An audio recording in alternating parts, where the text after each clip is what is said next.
महिना करण्याचं. श्रावण महिना का करायचा? अहो बाईमुळे तर श्रावण महिना आला ना. पाची पांडवाचं योद्ध लागलं. त्या टायमाला दशरथ राजानं योद्धामध्ये हरला द्रौपदीचं वस्त्रहरण केलं. पुन्हा दशरथ राजानंच केलं ना तिचं द्रौपदीचं.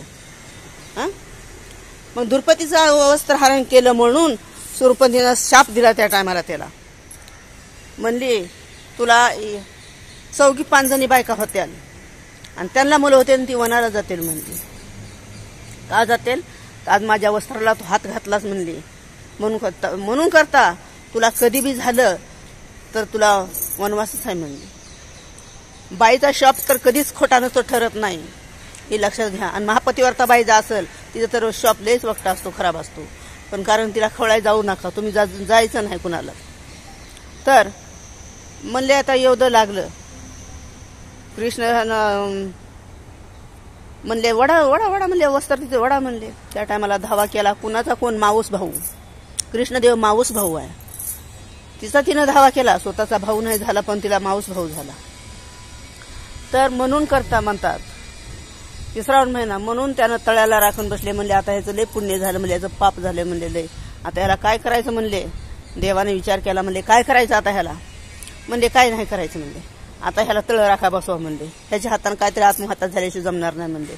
तवा ह्याला पुण्य काहीतरी घडेल म्हणले. ह्याला कसं होत नाही बघू. म्हणून करता त्याला तळ राखायला बसविलं.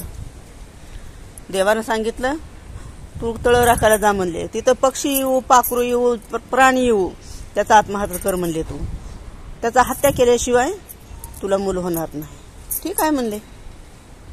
म्हणून दशरथ गेला. तिथं तळ्यावर बसला, झाडावर, एक कळंबाच्या झाडावर बसला. आता तिथं तळ्यावर कुणी पाखरू येईना, कोणता प्राणी येईना पाणी प्यायला. त्या टायमाला श्रावणानं काय म्हणला, आई वडिलाला ते विचारलं श्रावणाने, तुमची काय इच्छा आहे मला सांगा. आताचे मुलं काय म्हणतात, जा बस स्टँडच्या टॉपला बसायला. तर मग त्यांनी सांगितलं आम्हाला काही नाही म्हणले श्रावणा, अशा आमची इच्छा वाटते की काशीला जावं आम्हाला.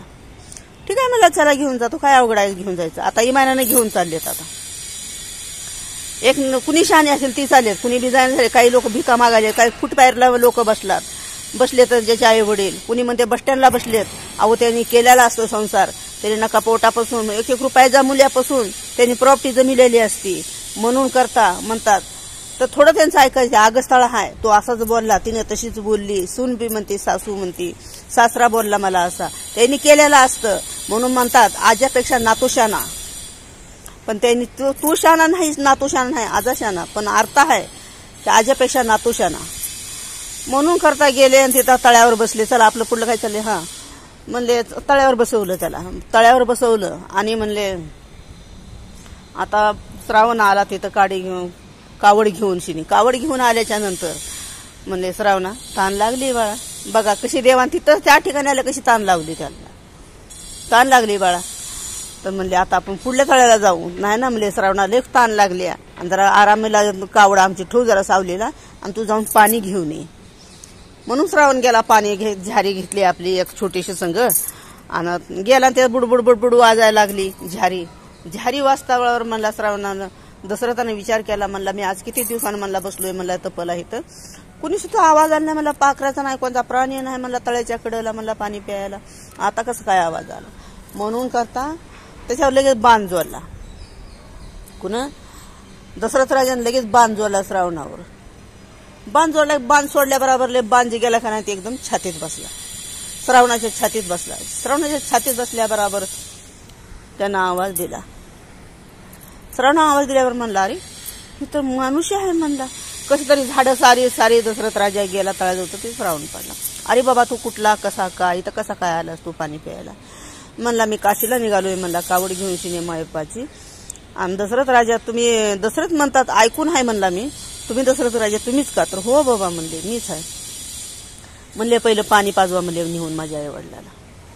माझा प्राण गेला तरी चालेल पण माझ्या आईवडिलाला आधी पाणी पाजा. म्हणून करता त्यानं झारी घेतली आणि पाणी पाजवायला गेला आणि सांगितलं ती पाणी प्यायला. तर म्हणले मायबाप म्हणले का रे श्रावणा का बोलणं झालास तू आम्हाला, काय एवढा कसा कष्टी झाला असतो आमच्यावर, आम्हाला नाही पाणी प्यायचं, तू आमच्यावर रागात आहेस ना, आम्हाला नाही पाणी प्यायचं. त्यावेळेला दशरथच्या डोळ्याला धारा लागल्या आणि धारा लागून म्हणले मी असा असा श्रावण माझ्या हातानं आत्महत्या झाला म्हणले. आत्मा आता काय करायचं म्हणले. जेव्हा रडायले का नाही मायबाप किती पण रडायले मायबाप खूप रडायले मायबाप. मग रडले की मग त्यांच्या ती पण मरण पावले रडून तिथंच. मग त्या तिघाचे नेली, तिघाला पण उचलला त्यानं, त्यांचं धन केलं, सरण रचलं.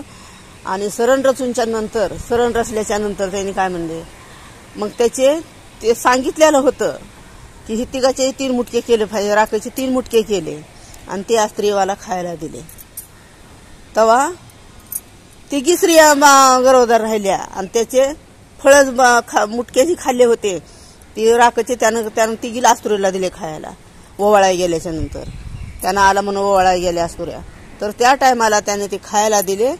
मग तिघाचे 3 झाले, भरत, शत्रुघ्न, रामलक्ष्मण, हे 4घीच झाले.